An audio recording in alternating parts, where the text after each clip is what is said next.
Welcome to Scorched Earth and a general reading for the sign of Sagittarius, Sun, Moon or Ascendant for the month of April 2025. I hope you are well. I'm using the Sufi Tarot for you today. Here it is. Before we begin, if the reading resonates with you and you would like to go a little bit deeper, there will be an extended that you can access at the end. That is via the first link in the description box below. Oh, I keep saying that, but you know what? I don't think it is the first link. I think it's the second link, actually. You're looking for wherever's going to take you to Selfie, essentially, because that is where they live. The extendeds, or of course you can always come and join me over on Circle. We have classes that are running over there and a really tremendous community, so if that's something that might be of interest to you, you know what to do with that. Right, Sagittarius, let's flip around. We're going to take an oracle card. I can't remember if I've done this for the other signs or not, but I feel like you need one. So 4, 3, 2, well, and 1. We're going to pop those back in. I'm going to shuffle a little bit more because I only want one card. I don't want two. And the split is here. So there's your oracle card. We'll stick that there and have a look at it at the end. And in the meantime, let's get this Sufi Tarot out. It's absolutely beautiful. 1, 2, 3, 4, and 5, plus 1 more for luck. What the fuck was that? Okay, right. And we'll split the deck here. And so your cards are for your recent past. We have the 8 of Cups. Current energy is Wheel of Fortune. That's your card, Sagittarius. And what's coming towards you for April is the 2 of Wands. At the bottom of the deck, we have the Justice card, which is quite interesting because I'm sure you know what I'm about to say. If you have watched my videos for any length of time, you will know that there are 3 cards that I associate with big changes of fortune's not really right, but let's say karmic recalibration and reorientation towards something new, right? And those 3 cards are the Wheel of Fortune, the Justice card, and the Judgment card. And when any 2 of these 3 show up together, usually we're pushing in that sort of direction. If you have all 3 show up, which one sign did this month, I can't remember who it was off the top of my head, then obviously that is even stronger still. But, you know, we have Wheel of Fortune, we have the Justice card, so something that is happening here right now is in the order of karmic recalibration, karmic realignment, you know, a reorientation towards something. And I imagine for you, it feels, I'll be honest, Sag, I think it feels a little bit frustrating. Now, we can see that in April there will be decisions to be made, and that's, do you know, I think there was another sign that also got the 2 of Wands and the Justice card, and I think maybe the Judgment card rather than the Wheel of Fortune. I can't remember who it was off the top of my head. It might have been Leo, but I'm not sure. It could have been a totally other sign. Like, they tend to blur together after a while, to be honest.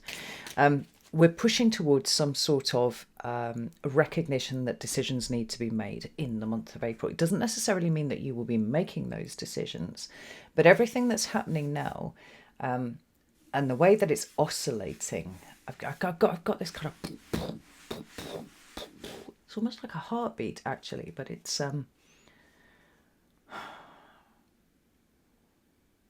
yeah, there's an oscillation here. It's like expansive, contractive, expansive, contractive. Everything that's going on up until, you know, the end of the month really is about creating the right conditions for you to arrive at the place where decisions need to be made, if not necessarily making those decisions at that point. So let's get some clarifiers anyway. Tell me about the 8 of Cups. Why is this here for Sag, right? We've got the 4 of Cups there, and the Page of Swords. Interesting combination, right? Tell me about the Wheel of Fortune, Ace of Swords. Ooh, A shitload of cards come out here. So, Ace of Swords, Five of Swords, Four of Swords, Eight of Wands reversed. This is very interesting because it points towards something that feels like, again, frustration, right? This Eight of Wands is a Sagittarian card. It's about movement. It's about amplification. It's about things starting to amp up. And it's in the reverse. It feels like everything, you feel to me like you are stuck in a contraction right now. But there's something quite interesting happening to the way that you think that is going on here. And whilst it may not be at this point expressing itself in action or movement or any of the things that Sagittarius generally likes, it is paving the way for something else. And this is why the Wheel of Fortune is overseeing all of this here. Let's just get these last cards out here. Two of Wands. Why is the Two of Wands here for Sag, please? Oh, okay. We have the Two of Pentacles and the Six of Pentacles in reverse with, at the bottom of the deck, the Four of Pentacles. It's interesting how you seem to be rippling through the elements somewhat. They're kind of clustering together for you. Anywho, let me get my little stick out here. It's stuck behind a biro. Right, so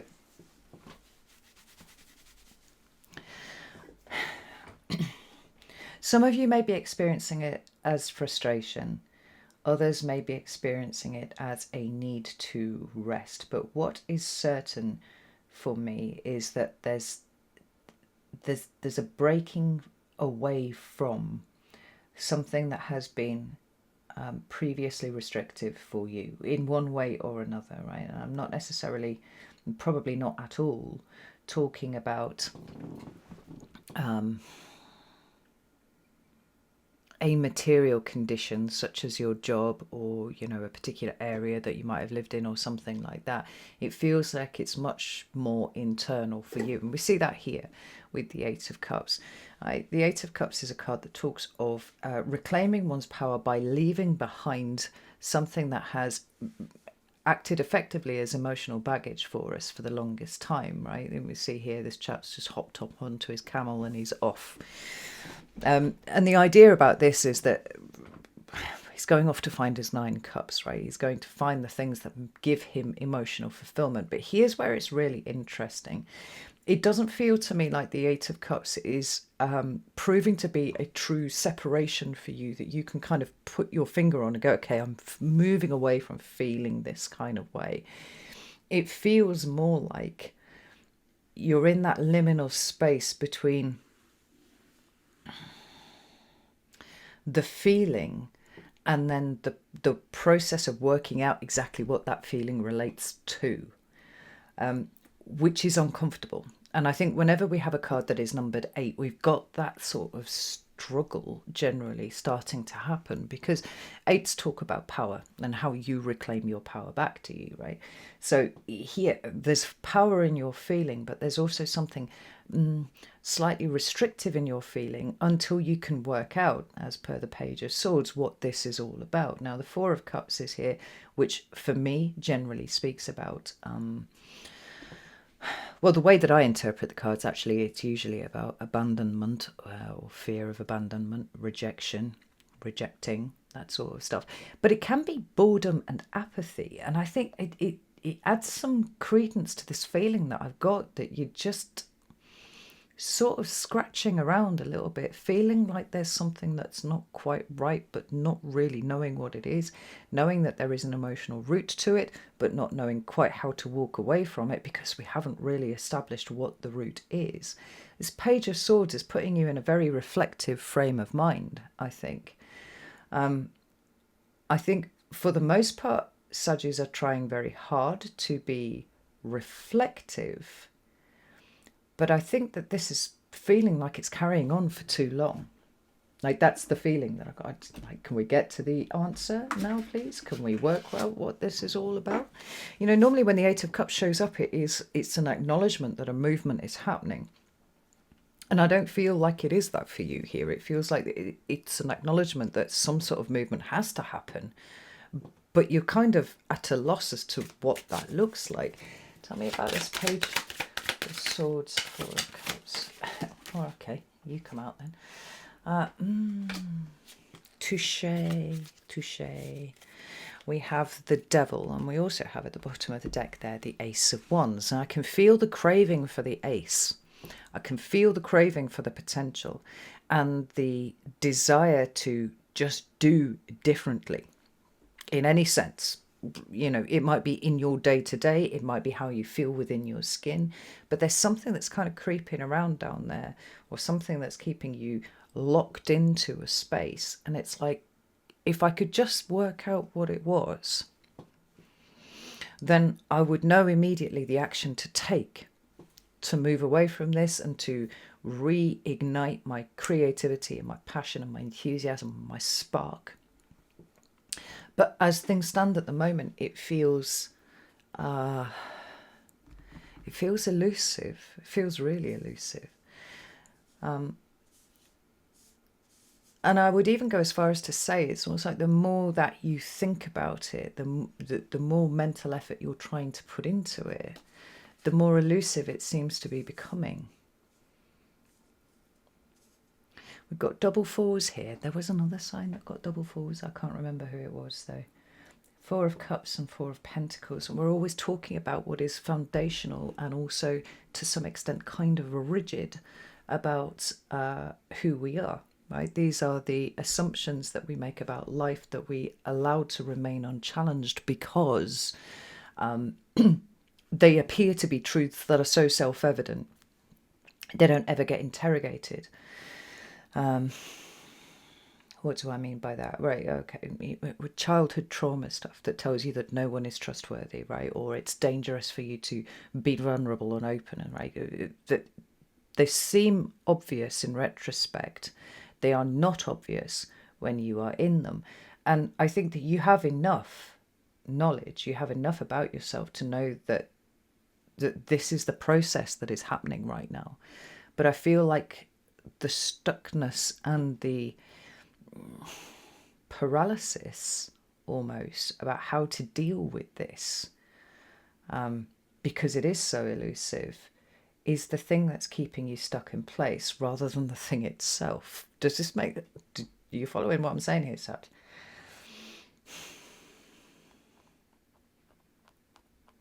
I kind of have this feeling like some of you have been almost praying for some sort of tower, because then at least it would break up some shit.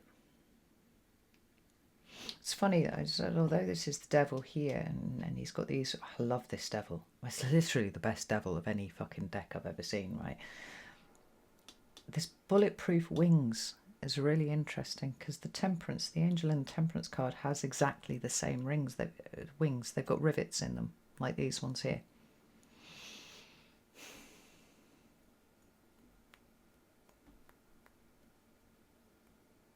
You feel exposed and you feel vulnerable, and neither of them are feeling like it's a good exposed or a good vulnerable. Which is not to say that any of you are miserable, though. Here's the interesting thing. It's just frustrated. I have the pleasure of knowing a lot of real life Sagittarians. I'm actually completely fucking surrounded by them, and I love that, because I really, really love Sagittarian energy. And you're never going to allow anything to get you down too much. But this stasis is uncomfortable. It's very, very uncomfortable. Now, when we move into your current energy, and we've got the Wheel of Fortune,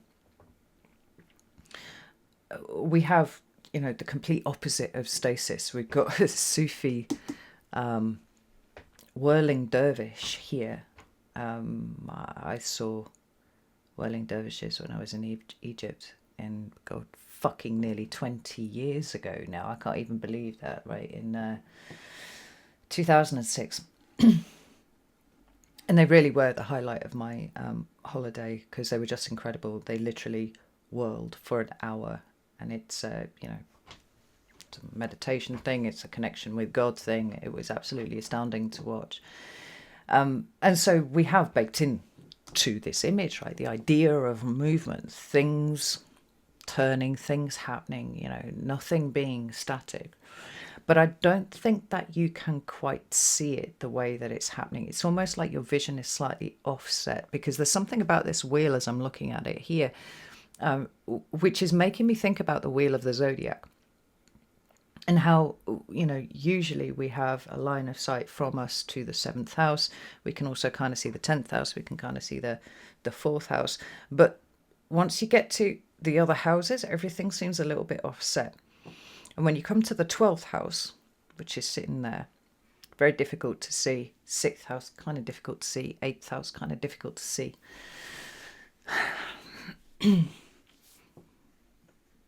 Your line of sight does not seem to be connecting with anything that is useful to you by your own mind at the moment.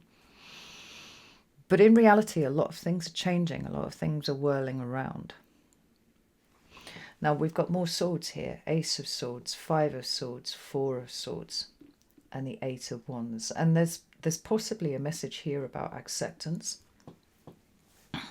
But I think it's a little less strict than it would be if it was another sign that I was reading for here. You know, the Ace of Swords is the truth, and there's no doubt in my mind at all that you are trying to pursue some sort of internal truth, at the very least, so that you can kind of move away from whatever that reveals and just kind of like, well, I'm not about that anymore, I'm going to leave that behind, right? But the 5 of Swords, which can be a card of conflict, it can be a card of, you know, coming up against other people and you know, Pyrrhic victories, whether you are the chap here with the sword or whether it's the other people that are depicted in the cards that is representing you. But for me, because 5s represent a kind of chaotic energy, and the swords represent the workings of the mind, and we have so many swords on the table for you, this idea that you're trying to find a truth within a kind of wonky set of thought processes that you seem to be looping around in over and over again, trying to find out what is wrong about the way that you think and where is the originating emotion that is bringing that up to the surface.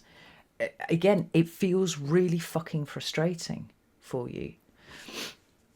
Round and round in circles. Maybe part of the frustration here is actually trying to find out which one of these characters your mind is currently being. Now, you know, I don't think that you're in conflict with all sorts of people. This feels very much like an internal conflict thing. Maybe there's a little bit of kind of pushing around, being like, is this ego or is this right? For a lot of you, it's almost like your view of reality, which has always been very comforting in a strange sort of way for you, is being tested.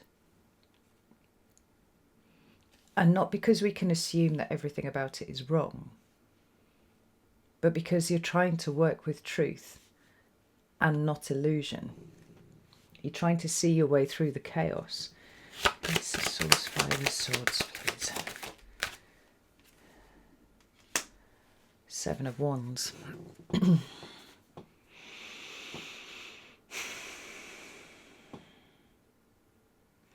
What would be really delightful for you right now is to find something that you could do that would take your mind off being on your mind. And it's not there. We've got the 7 of Cups and the 7 of Wands. They seem almost to be battling each other. It's like the desire to do something versus the desire to work out how you actually feel about something. And notice that we have the 8 of Wands and the 7 of Wands, the 8 of Cups and the 7 of Cups. It seems like you're ping-ponging between them all. And the 8 of Wands is the you shall not pivot, you cannot go anywhere, you have to stay where you are, you have to keep thinking about this. You can't pivot away and just do something to keep your mind off your mind. But maybe it's at the same time not thinking about thinking is probably the thing that's going to allow you to think more clearly. Because the problem here is that there's a lot of conscious effort going into the act of thinking, but the area of your mind that you're trying to explore is the area of your mind that is offset from your conscious awareness, right? So it's the bit of the workings of your mind that you can't see. We're talking about the subconscious or the unconscious or whatever you like, right? The bit that you don't see.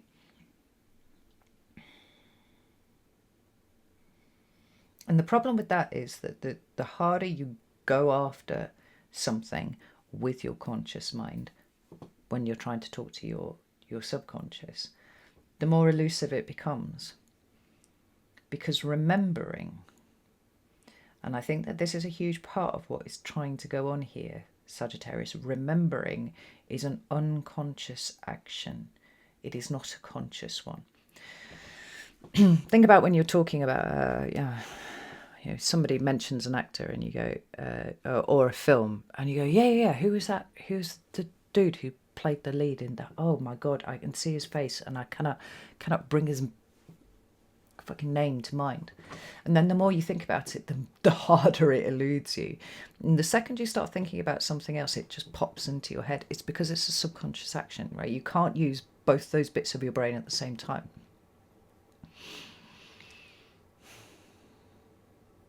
If you sat in on my class on the shadow ray, you'll understand that. You'll understand how that works. And so maybe what actually is the issue here, Sag, is that you do need to do something with your hands. You do need to chop wood and carry water. You do need to do something to occupy the conscious part of your mind while the subconscious part of your mind does what it needs to do. It's been given direction. Like, the intent is there. I can feel that the intent is there. But the need to come to a swift answer and a swift resolution of the issue is part of what is prolonging this. And in amongst all of this stuff that is happening, where there is no movement forwards, at least by your measure, everything is happening. You know, the devil is hiding in everything right now, right? The fear that you are stuck, the fear that you are trapped, which is quite frankly death to a Sagittarius, right? I understand that.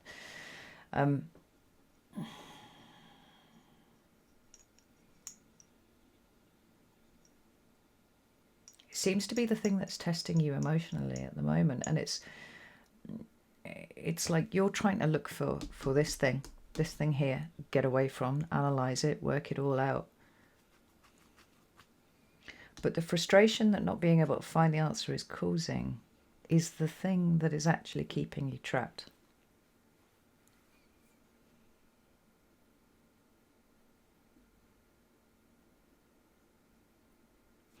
Now here's an interesting perspective. Just sit with me a moment here on this one, Sagittarius, right?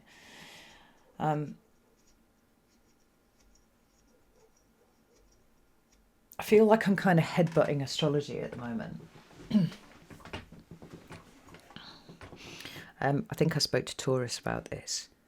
I'm finding it quite frustrating because all of the astrologers are saying, "Oh, we're in massive times, huge things are changing, everything's changing," and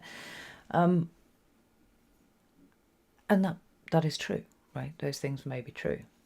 But what I feel like astrology is lacking is any kind of guidance as to how to help ourselves along with this, right? And this is just my personal opinion at the moment, and I am in a bit of a mood with astrology at the moment, so I'm going to be entirely biased about this for now.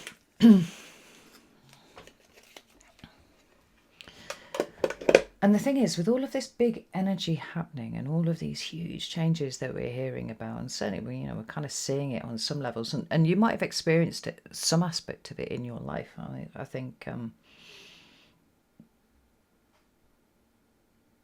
there was a period between the end of February and some of March where everything just seemed quite frantic for a little bit. It doesn't really seem to be here in front of us, something that we can do something with. The transformational aspects of the moment seem to be entirely occurring inside, and we seem to want it to occur faster than it is occurring.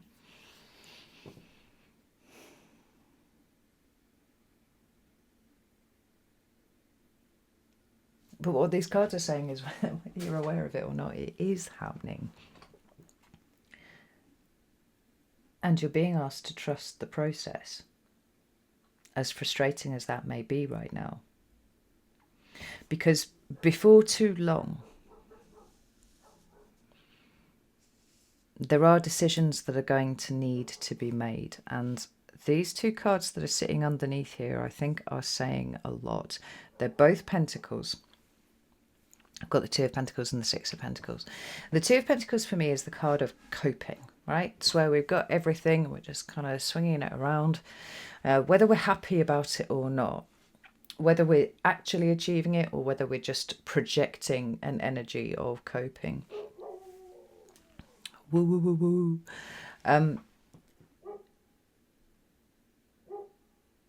And generally, it's more about projection of the coping than the doing it itself, because we've got this, emotional maelstrom in the background.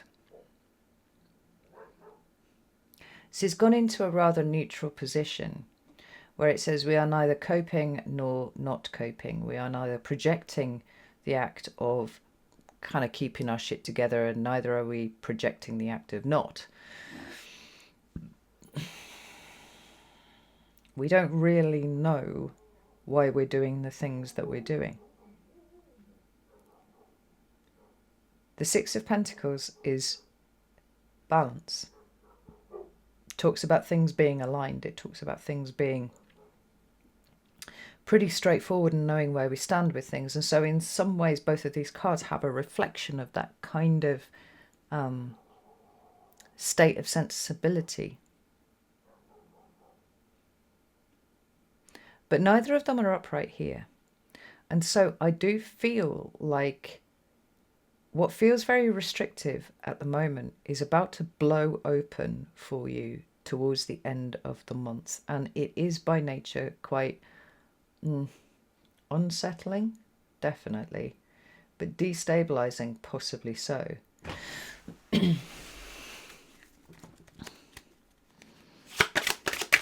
Which is to say, sufficient to kind of,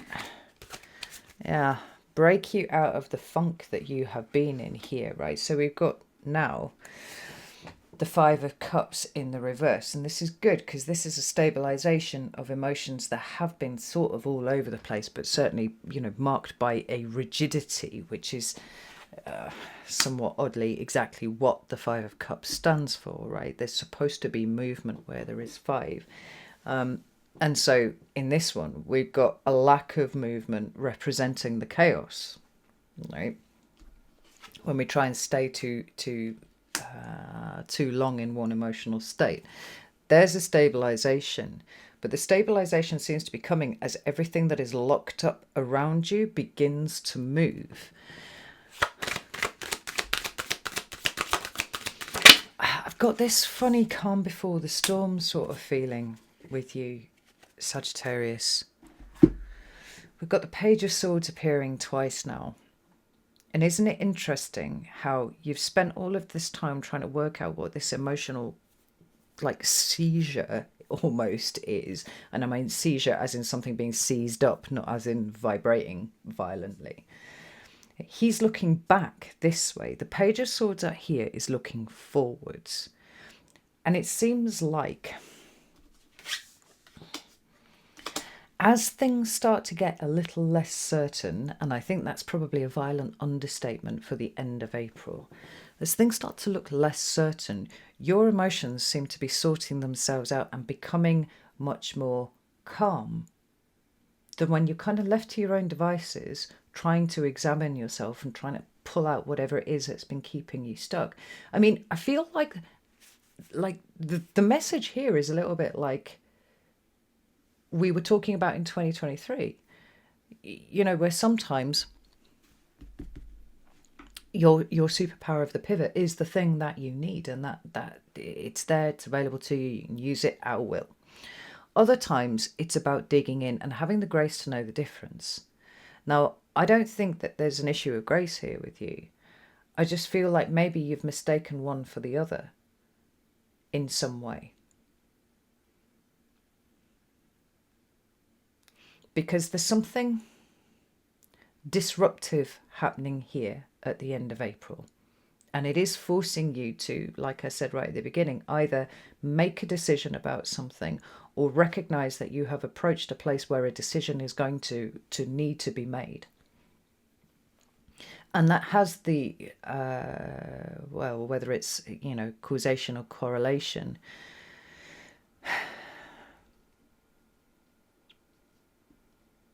things are getting upturned as a result. But the good side of that, the benefit of that, is that whatever emotional stew you've been swimming around in for the last month, suddenly you've reoriented.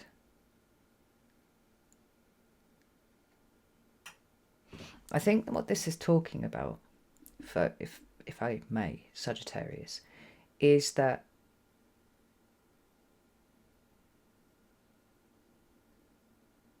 you have needed a little bit of crisis to kind of fire you up again. You've needed a little taste of the being dug in to prompt this internal, whether or not it's felt like it's successful, this internal interrogation that's been going on. But it has gifted you a little bit of space. I know you haven't really enjoyed it that much, but it feels like that space has been necessary, because there's something quite startling about the way the April is playing out here. And the thing is, as soon as this captures your attention, it's like all of your emotions settle. All of the things that you thought were problematic just settled down straight away. You know, fire is an externally expressing sign, right? It comes from the inside out. And I think even though this has been frustrating, there's actually probably quite a bit of value that has occurred. Quite a lot that has value that has occurred while you've been in this space. But we're returning to outward projection. Right, so there are things that you are going to do, there are things that you're going to need to do, and things that you're going to need to attend to. And this feels like it's just calming your nervous system, calming your emotions, and giving you a almost like a laser-like fucking focus on where it is that you're going next. Oh my goodness! Look at that, Sagittarius. Alignment. I said it right at the fucking beginning. Right? A karmic alignment, a karmic recalibration, a karmic reorientation towards something else. Now, without everything that had happened here, I'm not quite sure what the effect would have been on this and why it needed to happen this way, but it did. And yeah. Do you know what? I think it comes back to what I was saying before, right? There's a way of internally examining and there's a way of not internally examining. Sorry about the dogs. And what has become the devil for you is expecting some sort of huge sword of truth to just run through your subconscious, right? And be awakened that way. And actually, it's not that.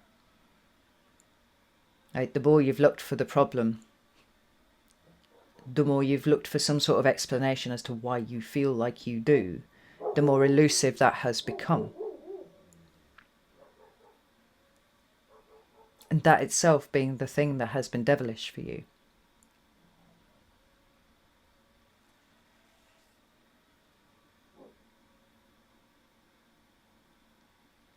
I think it's given you the illusion that there's more wrong with you, Sagittarius, than there actually is, if I can put it that way. I think sometimes stuff is just shit, right? And I think Sag understands that pretty well. But let me just tell my dogs to go away. Seems like they were done with whatever they were showing at anyway. What was I saying? Yeah.